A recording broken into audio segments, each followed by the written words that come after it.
kita akan ngebahas teknis untuk bisa menghijrahkan status dengan melobi langit dengan doa. Kan katanya doa itu bisa mengubah takdir, benar? Benar nggak tuh? Allah yang mengubah takdir dengan doa. Jadi bukan doa mengubah takdir, tapi Allah mengubah takdir dengan doa. Dan takdir itu bisa dirubah-rubah. Suka-suka Allah dong. Orang Allah yang nulis takdir, yamhullahu ma yasha'u wa yuthbit, kata Allah. Allah bisa menghapus apa yang Dia tulis dan bisa menetapkan. Jadi nggak usah pesimis, nggak usah putus asa dulu. Wah, kayaknya memang takdirnya nggak bisa. Orang yang jahat kayak saya, yang pernah punya masa lalu yang kelam, nikah dengan akhwat yang hafizoh dari pesantren apa gitu, kan kayaknya takdirnya nggak. Wal hafizin wal hafizat, gimana sih? Wal hafizin, gimana sih ayatnya? Saya jadi lupa. Orang yang soleh, orang yang menjaga diri dengan orang yang menjaga diri, orang yang soleh dengan orang yang soleh. Atau ibin litoyibat, maaf, atau ibin litoyibat, orang yang baik ketemu orang yang baik. Tapi kan saya mah orangnya udah keburu nggak baik duluan. Sekarang lagi belajar jadi orang baik, tapi belum baik-baik amat. Sedangkan dia mah udah terpelihara dari dulu. Kayaknya kita mah nggak sekufu, nggak selevel, beda dunia. Yang satu dunia putih, satu dunia hitam. Ini gimana nih, nggak ketemu nih. Takdirnya mungkin kita emang nggak layak untuk dia, tetapi dengan doa Allah Subhanahu Wa Taala berkuasa untuk mengganti takdir. Makanya malam ini kita akan belajar tentang bagaimana menggunakan jalur langit untuk bisa mendapatkan hajat kita, baik menikah, dapat kerjaan, punya anak, dan keajaiban-keajaiban lain yang bisa kita dapatkan kalau kita tahu cara menggunakan jalur langit. Sebelum kita masuk materi itu, yuk kita tilawah bareng-bareng ayat yang standar lah tentang doa. Udah pada tahu kan? Silahkan dibuka. Ayat apa? Surat Al-Baqarah ayat 186. Itu standar banget kalau bab doa. Surat Al-Baqarah ayat 186.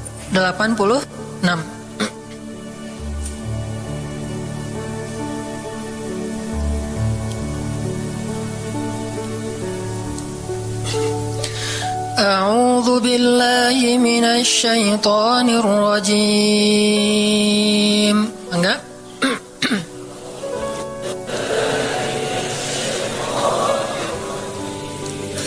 Bismillahirrahmanirrahim.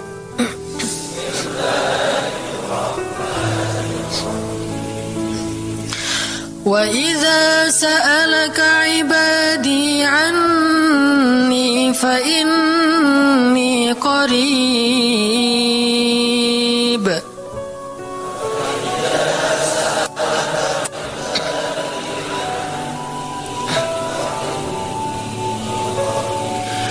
Ujibu da'watad da'i idza da'an.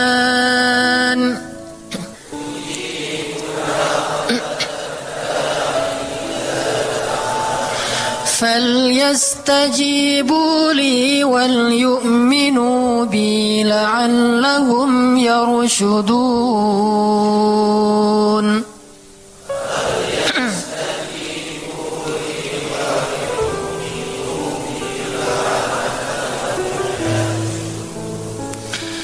Dan apabila hamba-hambaku bertanya kepadamu tentang aku, maka jawablah bahwasanya aku dekat. Aku mengabulkan permohonan orang-orang yang berdoa kepadaku apabila dia memohon kepadaku. Maka hendaklah mereka memenuhi segala seruanku dan hendaklah mereka beriman kepadaku agar mereka selalu berada dalam kebenaran. Shadaqallahul azim. Teman-teman yang dirahmati Allah Subhanahu wa taala, ayat ini adalah ayat, kalau kita kasih judul ayat ini tuh janji Allah kepada orang yang berdoa. Janji Allah kepada orang yang berdoa. Makanya doa itu benar-benar senjata orang mukmin, melebihi senjata apapun yang dimiliki oleh seseorang. Paling dahsyat itu kalau punya doa. Jadi kalau orang yakin kepada Allah, maka dan keyakinan dia kepada Allah lebih besar daripada keyakinan dia kepada apapun, maka selama dia masih bisa berdoa kepada Allah, dia tenang. Ada masalah dikit, oh Ilahi. Ada masalah dikit, Ilahi. Ada masalah dikit, Rabbi. Terus saja. Ada masalah sepele apapun, minta ke Allah. Ada masalah apapun, minta ke Allah. Dan kata Nabi, janganlah kalian menjadi lemah dalam berdoa, karena sesungguhnya tidak akan binasa seseorang selama dia masih berdoa kepada Allah. Itu hadis Nabi dari Aisyah. Janganlah kalian menjadi lemah dalam berdoa, artinya jadi pundung, jadi putus asa dalam berdoa, karena tidak akan binasa seseorang selama dia masih berdoa kepada Allah Subhanahu wa ta'ala. Jadi kalau kita masih terus mengharap dan meminta kepada Allah, kita nggak akan binasa, kita nggak akan kalah, kita nggak akan rugi. Dan kata para ulama, segala sesuatu di dunia ini akan pergi dan tidak kembali. Ini clue penting nih, bisa dicatat. Segala sesuatu di dunia ini akan pergi dan tidak akan kembali kecuali doa. Dia pergi dan dia pasti akan kembali. Segala sesuatu kalau udah pergi di dunia ini nggak akan kembali lagi. Kalau pergi di sini maksudnya pergi kepada Allah. Tapi kalau doa pergi ke Allah, dia pasti akan balik lagi kepada yang meminta. Satu-satunya yang pergi ke Allah dan kembali di dunia ini hanyalah doa. Makanya ayat ini kalau kita kasih judul adalah janji Allah kepada hambanya yang berdoa. Allah berjanji, apa kata Allah? Inni qaribun. Aku itu dekat. Maksudnya gak mungkin aku gak dengar doa kalian. Begitu kita berdoa, kita pikir Allah dengar gak ya? Jangan-jangan kok doa saya belum diijabah, kayaknya Allah gak dengar yang kemarin, saya harus keraskan lagi suara saya. Enggak, inni qarib. Arti inni qarib, aku itu dengar banget apa yang kamu ucapkan. Gak usah diucapkan, di dalam hati aja Allah udah dengar. Siapa yang pernah berdoa di dalam hati terus langsung Allah ijabah? Rasulullah. Coba teman-teman buka awal juz kedua, ayat surat Al-Baqarah ayat 144.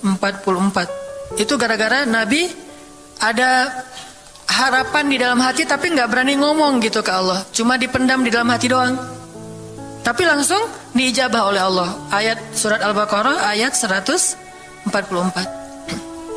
Allah berfirman, Qad nara taqalluba wajhika fis samaa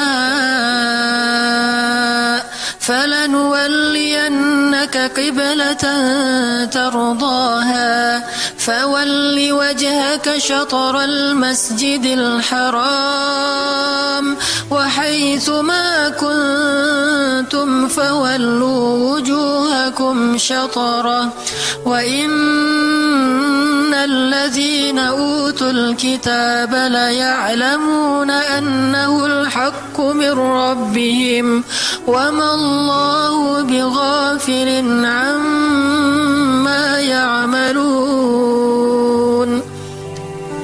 Jadi ceritanya, orang Yahudi suka menghina kaum muslimin gara-gara orang Islam kalau sholat waktu itu masih menghadap ke Al-Aqsa, Palestina.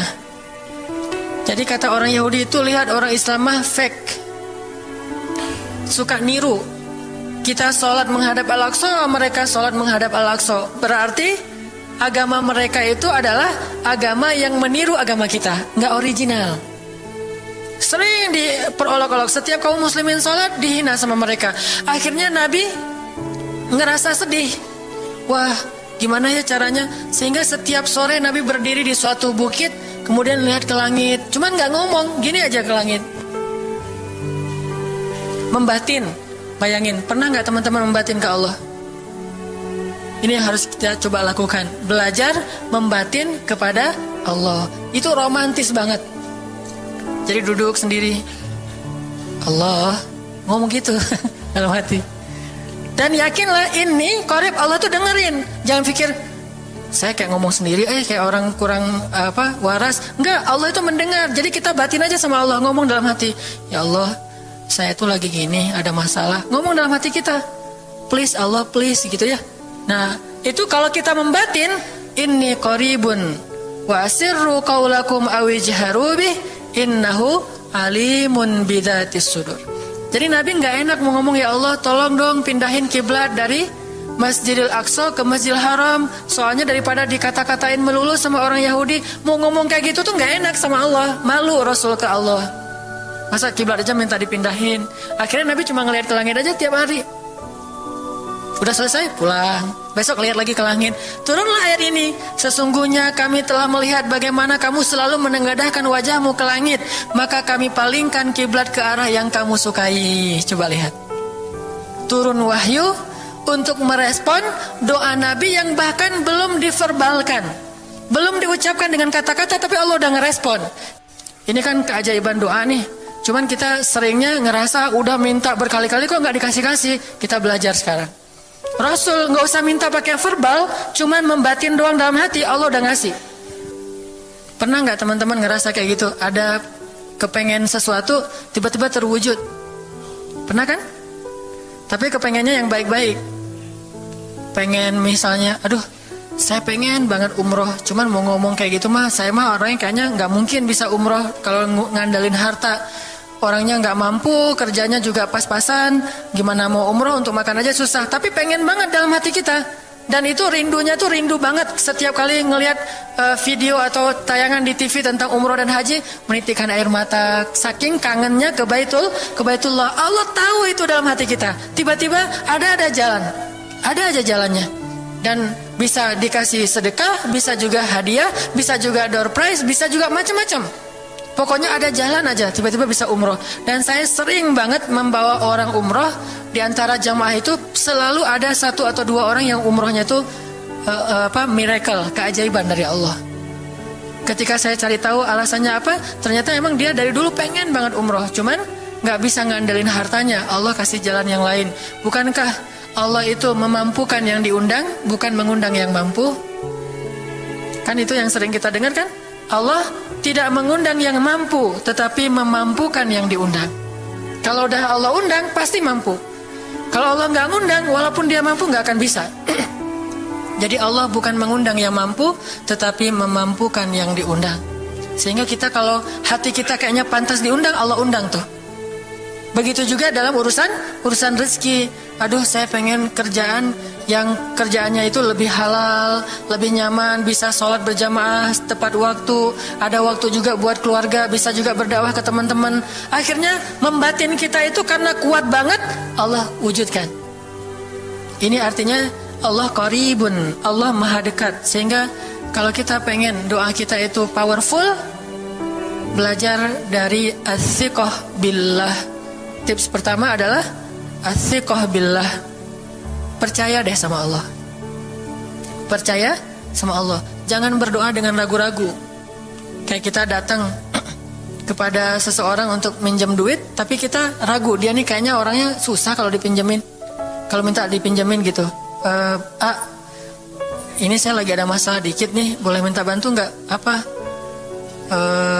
Gimana ya ngomongnya? Susah ngomongnya tuh, ragu-ragu gitu kan ya. Akhirnya kita ngomongnya tuh nggak enak, nggak nyaman, membuat dia juga ngasih ke kita juga ragu-ragu. Akhirnya nggak nyaman tuh hubungan kita sama dia. Tapi kalau kita yakin banget sama dia orangnya baik, kalaupun dia nggak ngasih dengan cara yang kita minta, kita yakin bahwa dia tuh pasti akan nolong kita. Sehingga kita akan curhat masalah kita itu dengan tulus, bahwa kita punya masalah kayak gini-gini. Bukannya kita mau minta-minta, cuman sifat dari manusia itu saling tolong menolong. Kita beritahu masalah kita, dan kita yakin dia pasti akan nolong kita. Kalau nggak bisa ngasih duit, dia akan minta tolong kepada orang lain yang mungkin bisa membantu kita. Dia akan ngasih link, dia akan memediasikan kita. Oh, aduh maaf ya, saya juga lagi sekarang lagi butuh uang, ini lagi nabung-nabung juga. Sama, kita mah lagi sama-sama pengen hijrah status.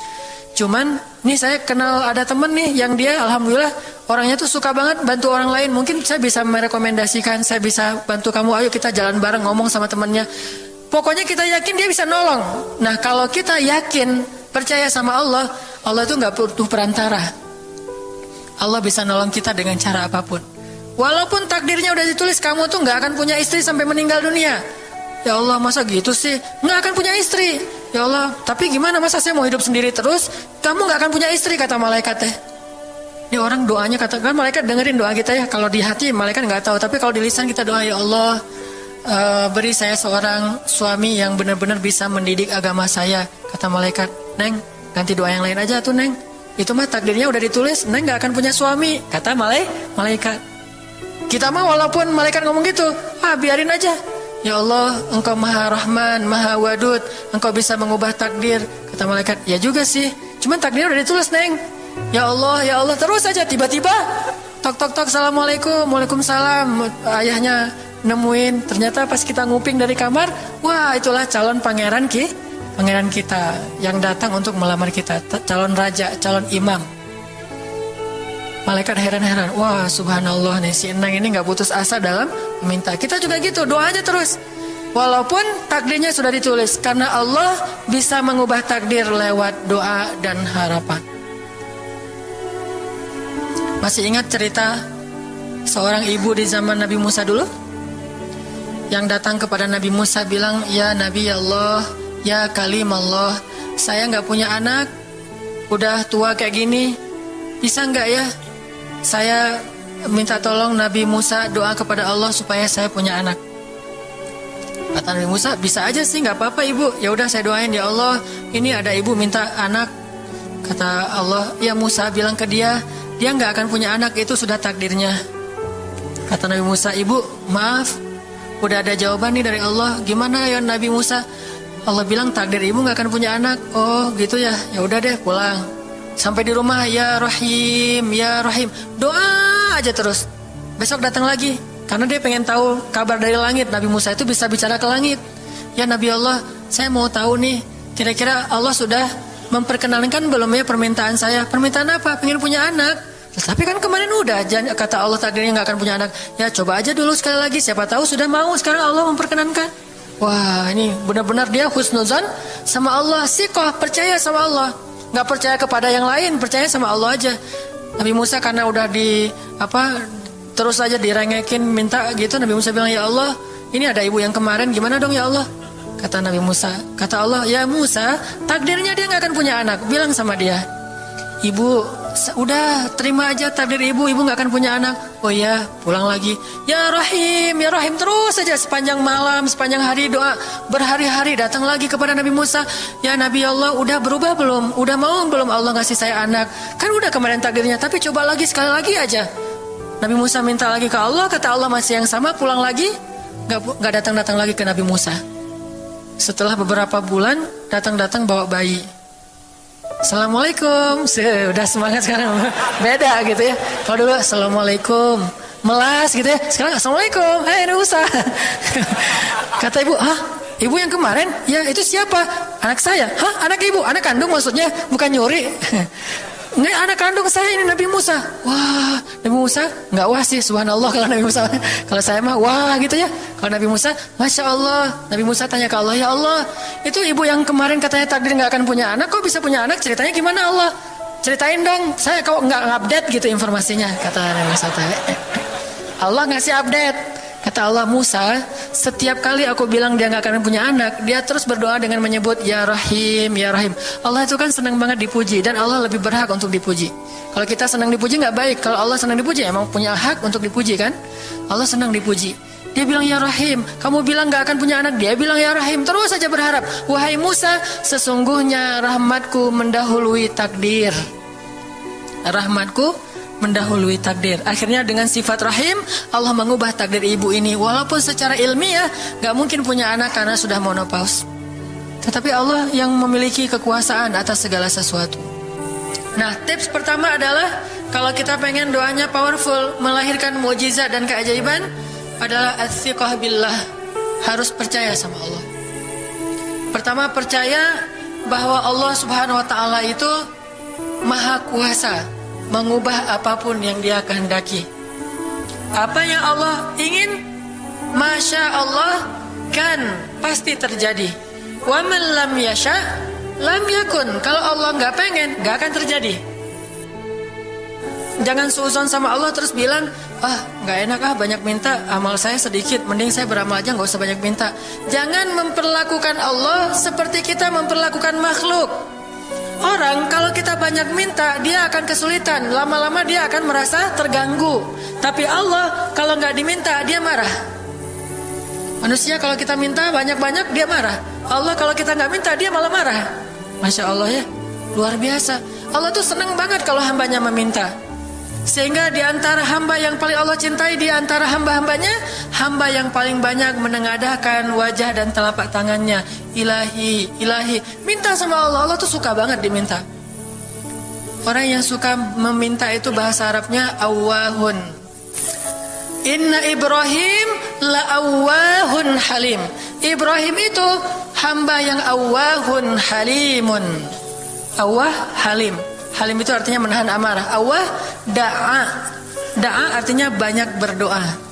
Kalau da itu berdoa. Kalau da'a senang banget doa. Ada masalah dikit, ilahi, Rabbi, ngadu aja ke Allah, manja gitu. Dan Allah tuh senang banget dengan hamba yang kayak gitu. Sehingga sampai Nabi mengatakan, mintalah kepada Allah walaupun cuman garam. Garam aja minta ke Allah. Sepele banget masalah kita. Ya Allah, mudah-mudahan nanti nggak macet ya. Minta sama Allah. Kok macet ya Allah? Ya biar kita sabar. Udah tahu jam macet berangkatnya telat gitu ya. Jangan salahin Allah. Tapi minta, bilang, biasakan kita tuh komunikasi sama Allah dengan manja. Ya Allah, mudah-mudahan saya bisa jawab ujiannya. Udah belajar sih ya Allah, cuma nggak tahu kan semuanya di tanganmu. Minta ke Allah. Bismillahirrahmanirrahim. Makan ya Allah, ini rezeki darimu. Makasih ya, makan. Kalau bahasa lainnya makasih, alhamdulillah, alhamdulillahilladzi at'amani hadza wa razaqanihi min ghairi haulin minni wala quwwah. Hafal tuh? Kalau nggak hafal, udah aja bismillah lah. Alhamdulillah gitu. Bismillah ya Allah, masya Allah nih rezeki darimu. Udah selesai makan, udah sendawa gitu.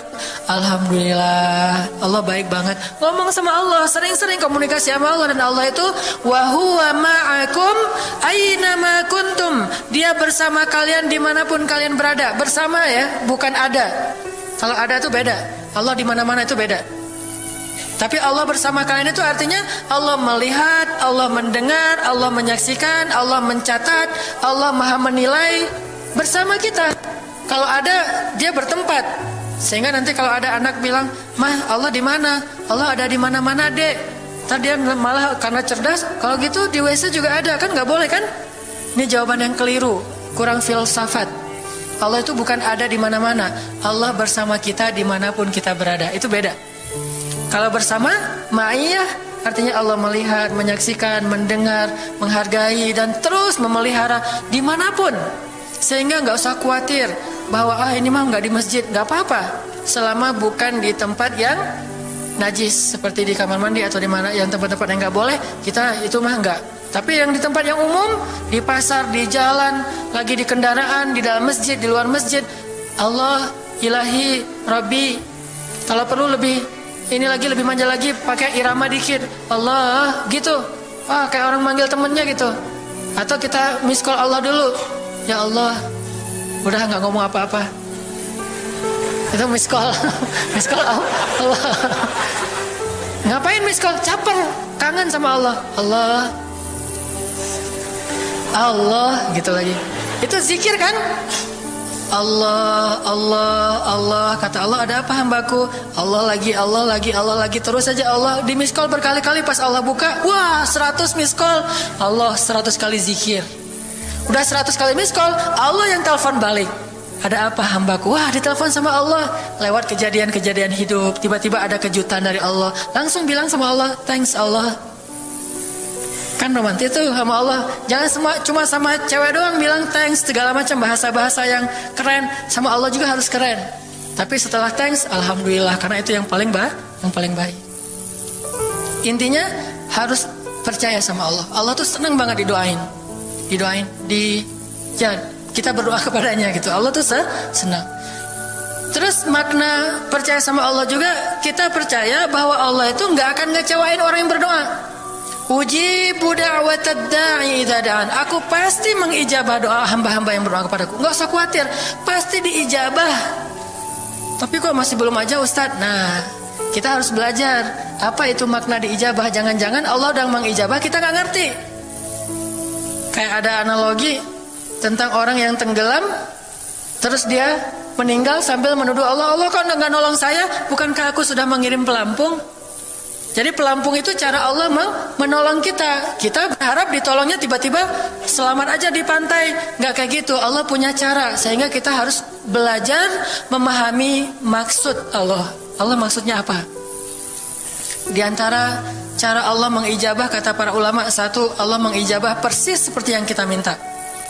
Dua, Allah mengijabah yang lebih baik dari yang kita minta. Yang ketiga, Allah kalau nggak ngasih persis, ngasih yang lebih baik, dikasih di akhirat. Bahkan itu lebih keren daripada di dunia. Kok di akhirat sih?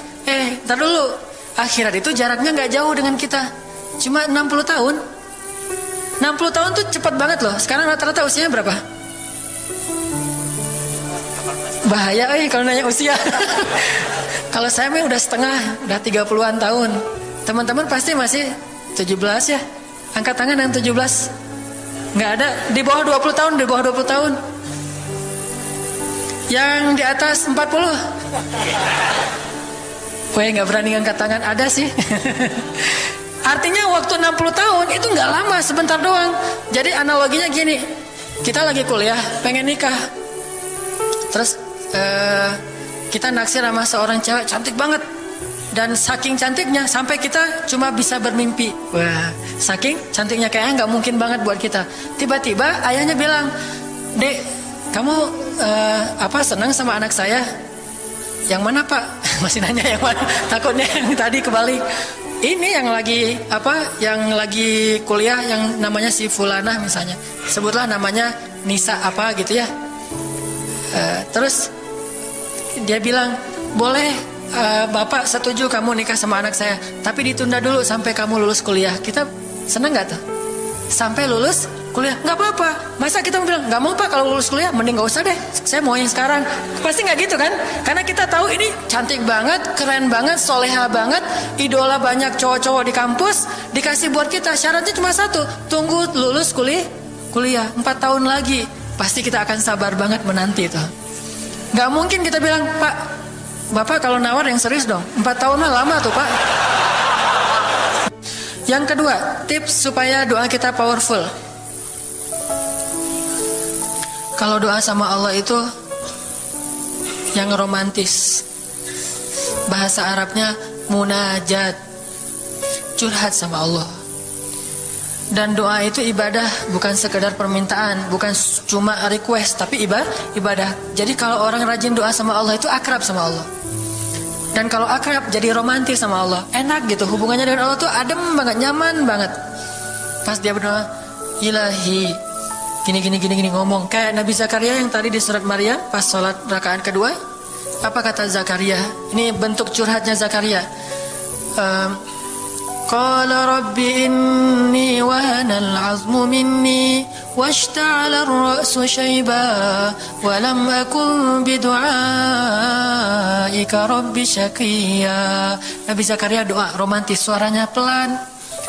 Wadhkur fil dzikru rahmati rabbika 'abdahu Zakaria idz nada rabbahu nidaan khafiyya. Nidaan khafiyya. Zakaria tuh kalau doa tuh lirih banget suaranya. Lembut banget. Jadi duduk sendiri, Ilahi ya Allah. Bersenandung seperti Nabi Daud.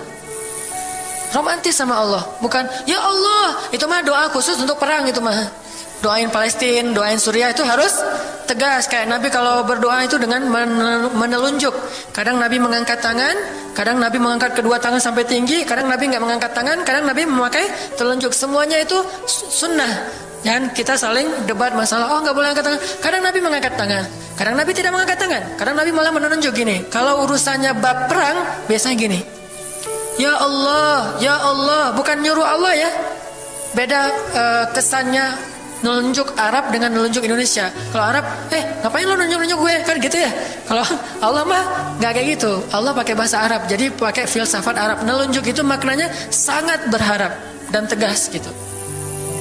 Jadi kita doa pelan, ya Ilahi, inni wahana al-'azmu minni washta'ala ar-ra'su shayba wa lam akun bidu'aika rabbi syaqiyya. Ya Allah, tulang saya udah lemah, rambut saya sudah beruban semuanya, tidak ada satu helai pun yang hitam. Tapi saya belum pernah berputus asa dari berdoa kepadamu ya Allah. Ini namanya curhat.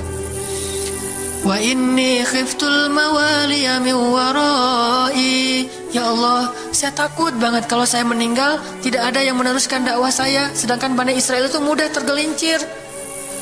Fahabli min ladunka waliya. Ya Allah, beri saya seorang anak. Walaupun istri saya sudah mandul, tapi saya terus berharap kepadamu ya Allah. Ya Allah, please gitu.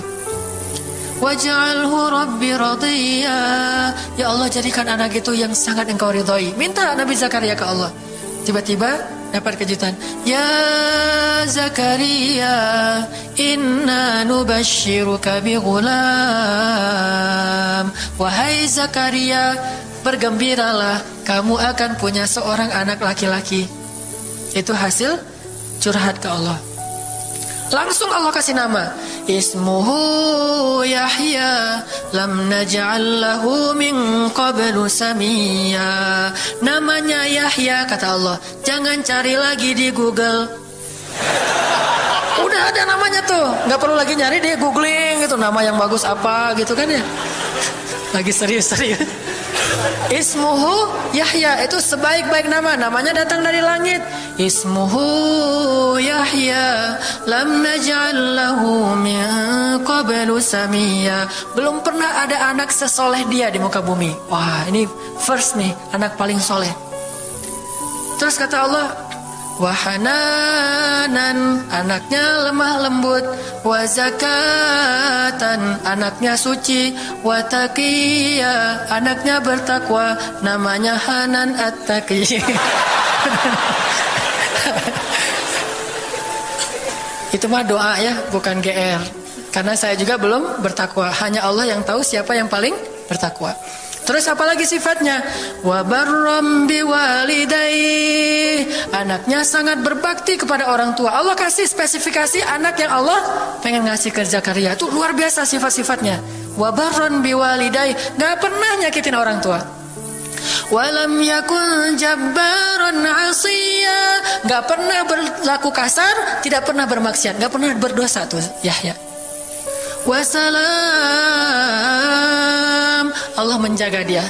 Wassalamun alaihi yauma wulida, Allah jaga dia ketika dia lahir. Wa yauma yamutu, ketika dia wafat. Wa yauma yub'atsu hayya, ketika dia dibangkitkan. Wah, ini dijamin dunia akhirat sama Allah. Hasil munajat. Allah kasih kejutan yang paling istimewa. Makanya bermunajatlah kepada Allah. Ya Allah, titikan air mata, ngomong sama Allah masalahnya apa. Ya Allah, saya pengen nikah banget.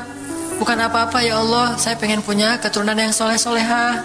Saya pengen sholat berjamaah waktu tahajud.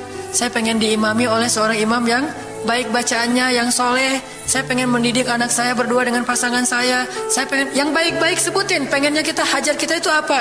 Cuman ya Allah, saya kurang modal. Ngomong Allah kayak gitu. Gak apa-apa pakai gaya-gaya kita sendiri, gaya Sunda, gaya apa, bebas lah. Ya Allah, kurang modal banget, gimana nih ya Allah, tapi kan engkau maha kaya ya Allah, bilang gitu. Dan Allah akan mengatakan, lihat hambaku memujiku. Kan kayak kita bilang alhamdulillahi rabbil alamin, Allah bilang hambaku memujiku. Ar-Rahmanir Rahim, hambaku mengagungkanku. Maliki yaumiddin, hambaku gimana sih hadisnya tuh? Kan gitu kan ya. Allah merespon setiap ucapan hambanya. Jadi kita bilang, tapi kan engkau maha kaya ya Allah. Oh iya benar. Cuman saya belum juga nemu siapa calonnya ya Allah. Nah, tapi kan engkau maha tahu ya Allah. Oh iya. Nanti Allah tiba-tiba dalam mimpi disebutin gitu. Wah, jelas spesifikasinya, wajahnya kayak gini, senyum-senyum ke kita di dalam mimpi gitu ya. Terus kasih kartu nama. Pas kita bangun ternyata kartu namanya ada di tangan kita. Cie, kayak di film. Bisa gitu. Tiba-tiba ke save di HP kita ada nama yang saya perasaan nggak pernah nge-save nomor ini deh. Malaikat yang nge-save. Itu semuanya mukjizat dari Allah. Nggak usah khawatir. Allah punya cara. Tadi mah walaupun herai, tapi sebetulnya pesannya adalah Allah itu punya banyak cara untuk menolong hambanya. Tidak usah kita atur gimana caranya. Bukan kita yang mengatur caranya, kita hanya bermohon kepada Allah. Allah yang punya sekian banyak cara. Allah bisa pakai cara ilmiah, bisa cara yang tidak ilmiah, bisa cara yang berlawanan dengan ilmiah. Ilmiah itu kan ciptaan Allah. Jadi jangan mengukur dengan logika kita, tapi mengikhtiar dengan logika kita harus. Kalau ikhtiar harus ilmiah, tapi kalau iman gak perlu ilmiah. Sakit, ikhtiarnya ke dokter, tapi yakinnya gak boleh yakin sama dokter. Ikhtiarnya seilmiah mungkin, tapi imannya gak boleh ilmiah, rabbaniyah. Allah berkuasa dengan ilmiah, tanpa ilmiah bertentangan dengan ilmiah. Allah bisa menciptakan seseorang dari ayah dan ibunya, bisa tanpa ayah tapi punya ibu doang seperti Isa. Atau bisa gak punya ayah, gak punya ibu seperti Adam. Allah bisa menciptakan onta dari induknya, bisa keluar dari batu seperti untanya Nabi Soleh. Allah maha kuasa, makhluk tidak kuasa. Minta sama Allah dengan harapan-harapan yang indah. Munajat. Ini sekarang coba kita dengar bagaimana munajatnya Nabi ketika pulang dari Taif. Nabi itu kan sedih banget pulang dari Taif. Luar biasa dihinanya oleh orang-orang Taif. Di antara penghinaan orang Taif yang masih terekam oleh sejarah itu, orang Taif mencemooh Nabi dengan mengatakan, emangnya benar kamu itu, emangnya benar Allah mengangkat kamu jadi nabi? Itu penghinaan, dihina gitu. Muhammad, beneran gitu Allah mengangkat kamu jadi nabi? Kayak gak ada orang lain, kata orang Taif. Terus ada lagi yang bilang, Muhammad, kalau kamu itu seorang nabi, saya tidak berani ngomong sama kamu, nanti saya terkutuk. Tapi kalau kamu bukan nabi, pendusta, ngapain juga saya ngomong sama kamu? Jadi mending gak usah ngomong aja daripada ngomong dengan pendusta. Intinya dia gak mau ngomong sama nabi, tapi meracau. Dia bilang, kalau kamu nabi, kalau saya berdebat kamu, saya akan dikutuk. Kalau kamu bukan nabi, berarti kamu pendusta. Ngapain juga saya berdebat sama kamu, menghina. Ada yang bilang, wahai Muhammad, pergi kamu, jangan dekat-dekat dengan kampung kami. Disuruh anak kecil mengusir Nabi. Bayangin, bagi orang semulia Rasulullah diusir oleh anak kecil, dikejar-kejar pakai batu kerikil, dilemparin. Itu luar biasa, berat banget perasaan beliau. Sama anak kecil, sama perempuan, sama budak-budak. Yang laki-lakinya tuh hanya bersorak di belakang. Perempuannya, bagi orang Arab, dihina oleh perempuan. Itu luar biasa penghinaannya. Makanya di Mesir, pengalaman saya ketika di Mesir, orang Mesir itu paling takut sama cewek. Di pasar kalau ada ibu-ibu yang belanja, Mang, bungkusin yang ini. Dibungkusin. Gak jadi deh, yang itu aja. Ya, bungkus lagi. Kayaknya, gak jadi yang itu aja. Sampai 3 kali, si emangnya gak boleh marah. Kenapa? Cewek. Itu di Mesir tuh. Kalau di kita, wah udah habis itu. Gak usah cewek yang sebaya, ibu-ibu aja bisa dihina di kita kan ya, nggak menghormati orang tua. Kalau di Mesir, perempuan apalagi yang udah usia orang tua itu sangat dimuliakan. Naik bus gitu, ada ibu-ibu orang Mesir kan gede-gede tuh, naik bus. Ya naik bus aja, naik damri gitu susah. Akhirnya barang-barangnya pada diambil sama orang-orang di dalam. Dia naik sendiri, bismillah, masya Allah, gitu-gitu orang Mesir teh kalau lagi naik damri. Pas sudah di atas, semua orang berdiri mempersilahkan dia pilih tempat duduk yang mana. Itu budaya yang mungkin di Singapura juga, pas saya ke Singapura kayak gitu. Tapi kok di Indonesia agak-agak jarang nih. Sering ada laki-laki muda duduk di halte atau di mana tempat-tempat umum, sementara di sebelahnya ada ibu-ibu yang gendong anaknya, tapi nggak ada tempat duduk. Di mana rasa malu dan rasa penghargaan terhadap perempuan. Makanya kalau sampai seorang ribut dengan perempuan di tempat umum, itu di Mesir aib banget. Jadi kalau kita ramai sama seorang cewek atau seorang ibu-ibu di tempat umum, pasti orang-orang Mesir akan marahin kita, nggak marahin dia, walaupun dia yang salah. Ya aib kata orang Mesir. Aib jangan kayak gitu, aib jangan kayak gitu. Tapi kalau kita berantemnya sesama laki-laki, dia akan bilang sallu ala nabi, salawatlah kepada nabi. Kayak gitu cara mendamaikan pertengkaran di Mesir. Dan menurut survei kecil-kecilan saya, orang Mesir itu paling sering bertengkar di bus kalau lagi bulan puasa, lapar soalnya. Itu sering banget, asal bulan puasa ramai di bus. Wah, orang Mesir kan suaranya kencang ya, kayak singa gitu. Wah, ramai di jam 2 orang. Akhirnya yang lain bilang sallu ala nabi, langsung sallallahu alaihi wasallam. Lagi. Tapi dia sempat salawat dulu. Kalau di kita kan apaan sih? Nggak ada hubungannya juga, nggak nyambung, keles gitu. Kalau di Mesir mereka paham. Kalau dibilang nabi, langsung mereka menghargai sallallahu alaihi wasallam. Terus marah lagi. Ya amin, sallu ala nabi sallallahu alaihi wasallam. Lagi. Kadang-kadang saking marahnya sallu ala nabinya sambil marah sallallahu alaihi wasallam, saya bilang juga. Jadi sampai ada yang bertengkar 2 orang disikapin dengan bijak. Orang Mesir kalau marah tuh suka bilang keledai. Ya Hamar, wahai keledai gitu. Terus yang orang bijak ini kayaknya educated dosen gitu kayaknya, dia bilang, "Emangnya ada keledai selain engkau di sini?" Terus dia bilang, "Nggak ada." Ada. Apapun jawabannya salah. Namanya ada keledai selain kamu di sini. Kalau dia bilang nggak ada, berarti emang kamu sendiri. Kalau dia bilang ada, berarti kamu juga keledai. Cerdas ya, luar biasa nih di Mesir. Saya dapat banyak luar biasa pengalaman. Intinya apa? Perempuan yang mengusir Nabi di Taif, perempuan, anak-anak, budak. Coba gimana perasaan Nabi? Itu benar-benar nelangsa banget, sedih banget. Begitu turun dari Taif, Nabi SAW kemudian istirahat, habis dikejar-kejar dari pagi sampai sore di kebun kurma. Nabi lagi istirahat, terus Nabi berdoa. Nih doanya saya bacain ya. Wahai Robku, kepada engkaulah aku adukan kelemahan tenagaku dan kekurangan daya upayaku. Wahai Robku, engkaulah yang maha rahim, engkaulah pelindung orang-orang yang lemah, engkaulah penciptaku. Kepada engkau aku berserah diri ya Allah. Kepada musuh, kepada siapa engkau akan menyerahkanku ya Allah? Kepada musuh yang akan mencelakaiku, atau kepada keluarga yang akan membantu urusanku? Tapi apapun itu, tidak ada keberatan bagiku asal engkau tidak marah kepadaku. Mau diserahin ke musuh, gak apa-apa ya Allah. Mau diserahin kepada keluarga juga gak apa-apa, yang penting kau gak marah ya Allah. Ini bahasa Nabi. Terus Nabi bilang, sedangkan kasih sayangmu maha luas bagiku, aku berlindung dengan cahaya wajahmu yang mulia, yang menyinari langit dan menerangi segala yang gelap, dan atasnya lah teratur segala urusan dunia dan akhirat. Dari engkau menimpakan atas diriku kemarahanmu, aku berlindung dari kemarahanmu ya Allah, dari juga azab-azabmu. Kepada engkaulah aku adukan perihalku, sehingga engkau ridho, tiada daya dan upaya melainkan dengan kekuasaanmu ya Allah. Tapi ini kalau kita baca dengan versi Arabnya lebih romantis lagi. Versi terjemah memang agak kaku. Kalau kita tahu bahasa Arabnya, ya Allah, tidak masalah aku diperlakukan kayak gini, tidak masalah aku diusir, aku dihina, aku disakiti, aku dilempari, aku dikejar-kejar, yang penting engkau tidak marah kepadaku. Coba, gimana Nabi itu cinta sama Allah.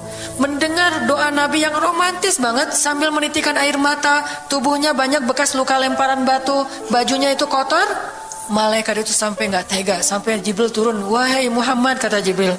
Ya Rasulullah, wahai kekasih Allah, kata Jibril, Allah maha mengetahui apa yang telah terjadi pada dirimu terhadap orang-orang ini.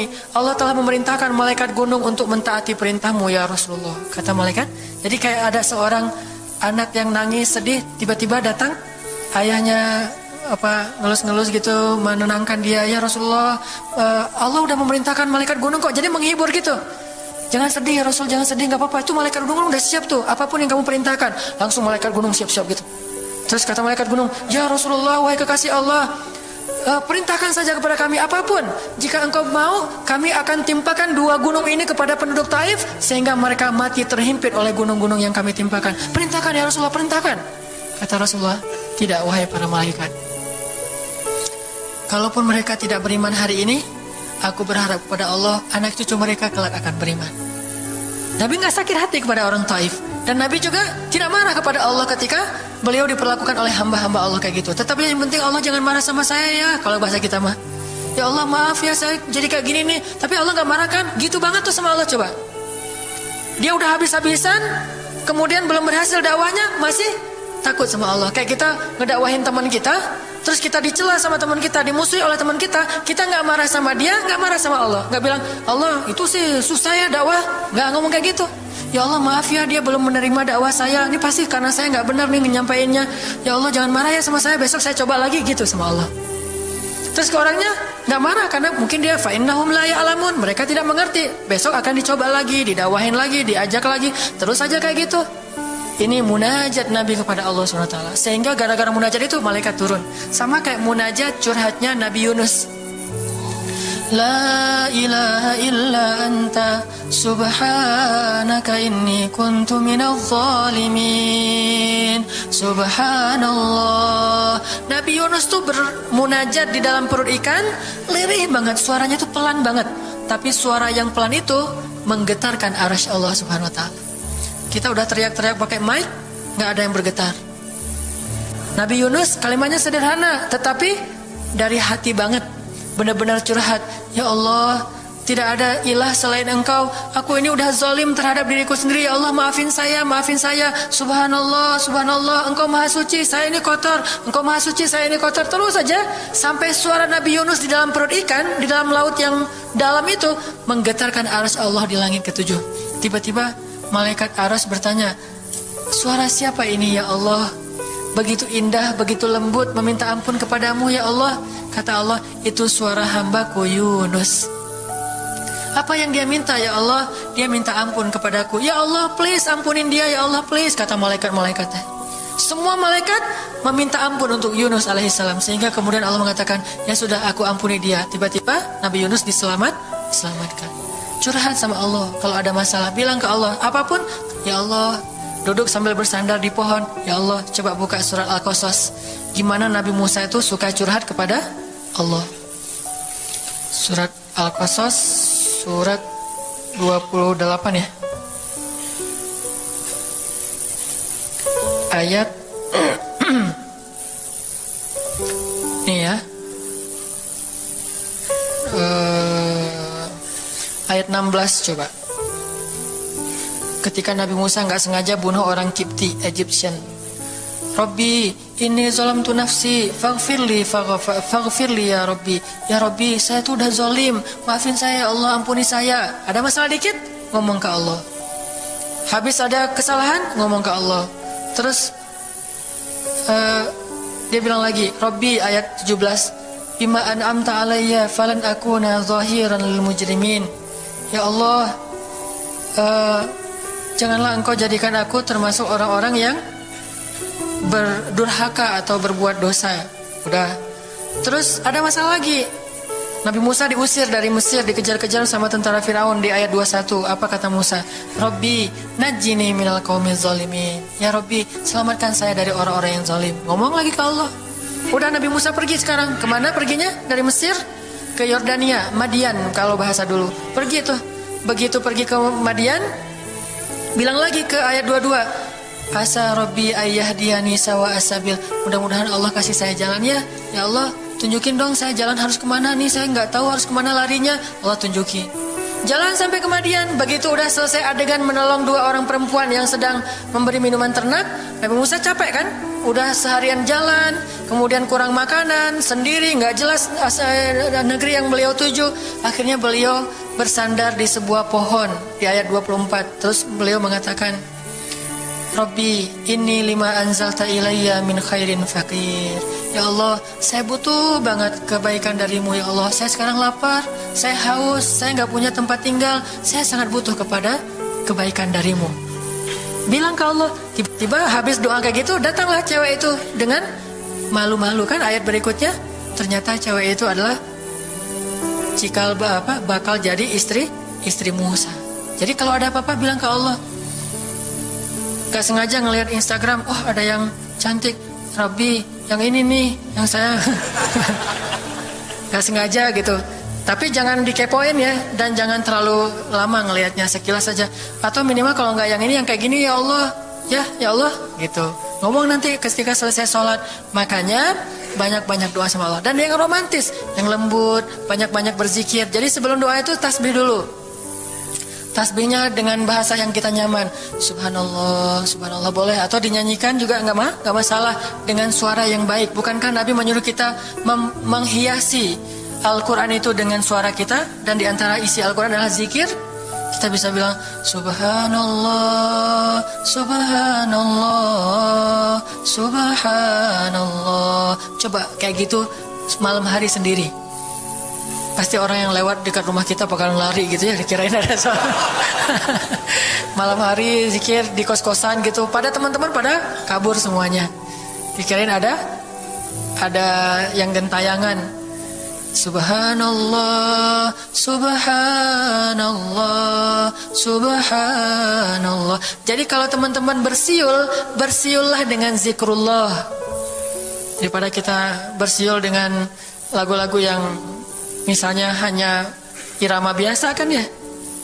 Saya udah gak hafal ya lagu-lagu terbaru. Yang dulu-dulu mah yang saya tahu paling kau hancurkan hatiku, hancurkan ya. Nah gitu aja bersiulnya di mobil, kau hancurkan hatiku. Mending kita subhanallah, subhanallah, subhanallah, subhanallah, subhanallah, subhanallah. Biasain aja bersiul dengan nama Allah. Itu namanya miss-callin Allah. Sehingga nanti Allah akan melihat, wah ada hambaku nih menyebut-nyebut nama aku kan, di miss call tuh caper dulu. Udah gitu baru ya Allah, baru minta sama Allah. Jadi kalau kita mau munajat, mau romantis, mau curhat sama Allah, sebut nama Allah, agungkan kebesaran Allah, berselawat kepada kekasih Allah yaitu Rasulullah sallallahu alaihi Sayyidina Muhammad. Mau pakai Sayyidina mangga, enggak pakai Sayyidina mangga, yang penting jangan ribut bab Sayyidinanya. Mau doa aja, enggak ada tuh Sayyidina, rame kan? Gak jadi berdoa, ada jadi debat kan ya, komen, udah aja nggak masalah. Mau pakai Sayyidina mangga, nggak pakai Sayyidina juga nggak masalah, tergantung mazhab. Ada yang nyaman harus pakai Sayyidina karena saya cinta sama Rasulullah. Ada yang nyaman saya justru karena cinta sama Rasulullah nggak mau nambah-nambah kayak gimana Nabi mengucapkan aja, mangga. Yang penting salawat. Allahumma sholli ala Muhammad, Allahumma sholli ala Sayyidina Muhammad. Baru minta, ya Allah saya lagi ada masalah gini nih ya Allah, sebutin, curhat sama Allah. Dengan demikian doa kita akan diijabah insya Allah. Tapi ini baru berapa nih? Baru 2 ya. Ada beberapa tips untuk doa yang powerful. Insya Allah ini akan kita lanjutkan pada pertemuan yang akan datang. Gak usah terburu-buru, yang penting